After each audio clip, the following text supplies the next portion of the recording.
The Wizard. The night air grew stagnant. I heard in the distance as coyotes cried and the apartment complex's water sprinklers went off. Not a soul in sight except for a young woman on her bicycle. It struck me very odd that she'd be out and about at 1 a.m. She passed on by, and I figured maybe she's older than she looks. Still, a risky business in this part of town. The silence inside the apartment was met with a droning air conditioner that I dare not turn off. The summer nights had been brutal for the past 2 days and nights. The coyotes went off again, sprinklers imitating static on the television. The air picked up, and finally I felt that I could breathe again. There was a sheet of paper blowing in this miraculous breeze, and I thought nothing of it. At least it's not plastic, I told myself. The night went on until, in a timely manner, Craze Slayton had arrived. I called him the Wizard. He had eccentric clothing, long hair, and a long ginger beard that he stroked when pontificating or soliloquizing. He could fix anything and made the most delicious honey apple mead. I gave him a cigarette and told him to wait. Tonight he had on a long velvet burgundy coat with fern patterns stitched in blue. His pipe was a long green glass pipe that he smoked contraband marijuana in. Nobody ever told on him. I went inside to brew him and I some coffee. I had one more hour of night watch duty. I was more than happy to chill outside with the Wizard. The community needed it.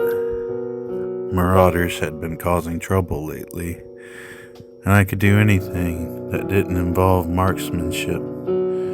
I was lucky the job didn't require a gun.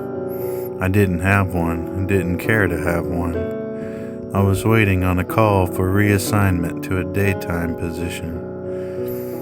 Perhaps I'd teach music or history, I wondered.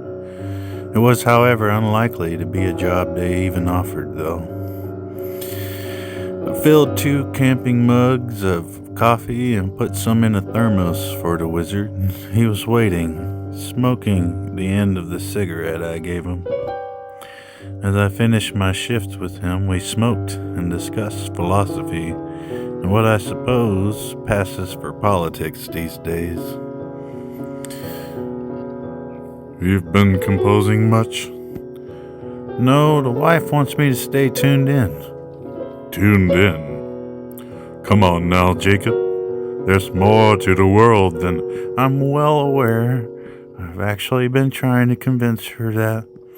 Before all this wilderness took over, there existed these concrete jungles. They were inhabited by folks just like you and me. The Wizard took a long drink of coffee and sighed. I know. Those people lost their jungles because they were too tuned in. Foreign nations from foreign lands that we no longer know of. They took over while we were sleeping. The Wizard smiled. Knowing our conversations weren't going nowhere, soon I was to go inside and let the Wizard take over solo. It had thankfully been peaceful the past few nights. We haven't had to alert the militia for any disturbances. Well, I guess I'll leave you to it, I said to the Wizard. He responded as if I didn't say anything and added, And our ancestors took over the original inhabitants before them. It is a cycle, except those original folk got wiped out by disease, outmatched by steel. My watch began to buzz as he continued on. I really wanted to linger and smoke more with the wizard, but I also wanted to see my wife and the little time I have with her. Finally, I told him, "You have a wonderful night, friend." I walked away as he seemed to have kept going, muttering about concrete jungles and the time of the rock and stick. He was a smart guy, the wizard.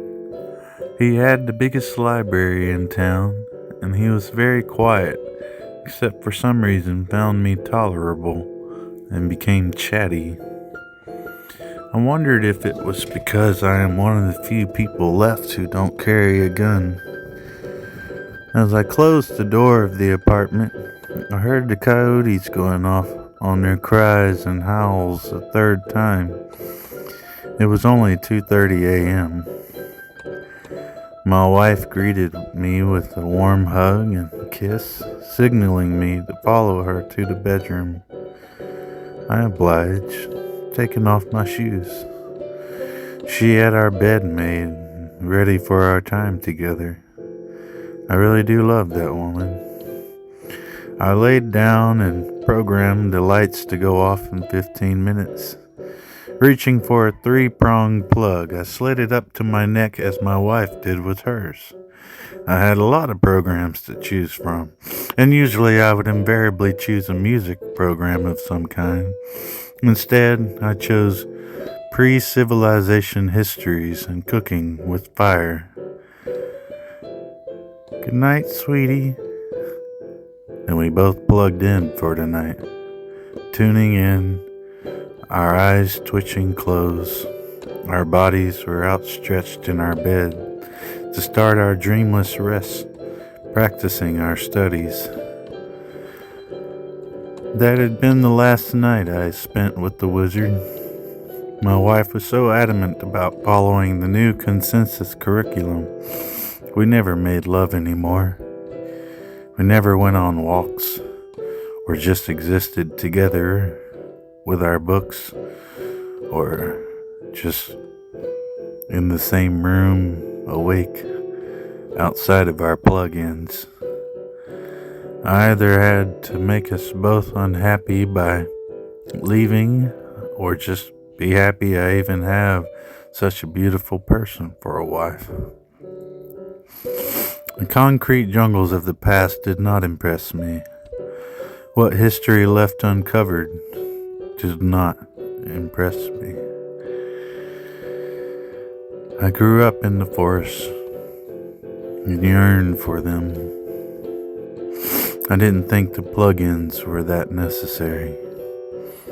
I preferred real sleep with real dreams.